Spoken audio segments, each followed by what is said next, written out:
વડોદરામાં બાળકોના સામાન્ય ઝઘડાએ મોટું સ્વરૂપ ધારણ કર્યું હતું। પ્રિયા ટોકીઝ પાસે સનફ્લાવર હાઇટ્સમાં માથાકૂટ થઈ હતી।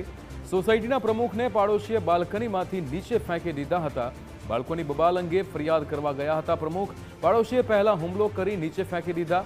દિનેશ આયરેને ગંભીર ઇજાઓ પહોંચતા હોસ્પિટલ ખસેડાયા છે। સમગ્ર મામલે તાલુકા પોલીસ મથકે ફરિયાદ નોંધાઈ છે। સોસાયટીમાં રહેતા લોકોમાં પણ ભારે ફફડાટ વ્યાપ્યો છે। પોલીસે સમગ્ર મામલે તપાસ હાથ ધરી છે। ત્યારે અહીંયા પાડોશીએ પહેલા હુમલો કર્યો અને ત્યારબાદ નીચે ફેંકી દીધા હતા। એક નાનકડી બાબત સામાન્ય ઝઘડો જેણે મોટું સ્વરૂપ ધારણ કર્યું હતું વડોદરામાં કે જ્યાં પ્રિયા ટોકીઝ પાસે સનફ્લાવર હાઇટ્સમાં માથાકૂટ થઈ હતી, જેમાં સોસાયટીના પ્રમુખને પાડોશીએ બાલ્કનીમાંથી નીચે ફેંકી દીધા હતા। તેમને ગંભીર ઇજાઓ પહોંચી છે, તે હોસ્પિટલમાં ખસેડવામાં આવ્યા છે।